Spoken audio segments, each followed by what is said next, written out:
যখন ইবনে জিয়াদের সামনে রাখা হলো, ইবনে জিয়াদ ওই সময় মাথাটাকে একটা পাত্রে বসিয়ে হাতে একটা ছড়ি ছিল, ওই ছড়ি দিয়ে ওই কাঁধ মুবারকে ঠোঁট মুবারকে মাথার পেছনে আঘাত করতে থাকে আর গরম গরম আওয়াজ দিতে থাকে, কথা বলতে লাগে।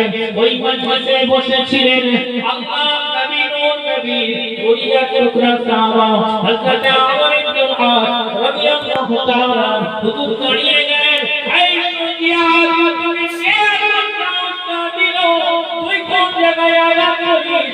না না আমি রাসূলুল্লাহকে নিজের চোখে দেখেছি, এই শরীরে, এই ঠোঁটেতে, এই গালেতে, এই কপালেতে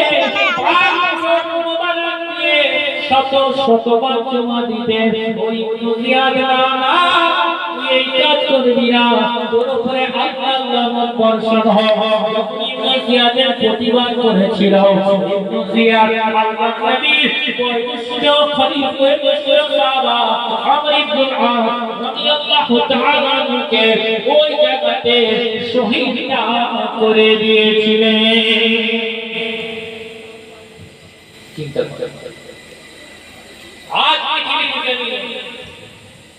যে জায়গাতে নবী এসেছেন সেই জায়গাতে পৃথিবীর কেউ আর দাঁড়াতে তার বিপক্ষে পারে?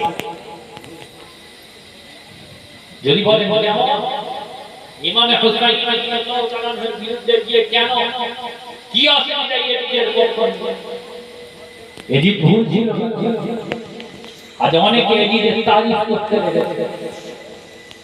ইমাম ইবনে হাজার আসকালানী রাহিমাহুল্লাহ আলাইহি তিনি বলছেন, যারা এদিকের একটা প্রশংসা করে, এদিকের পক্ষে একটা শব্দ বলবে, নিশ্চয়ই সে ইমানদার নবী।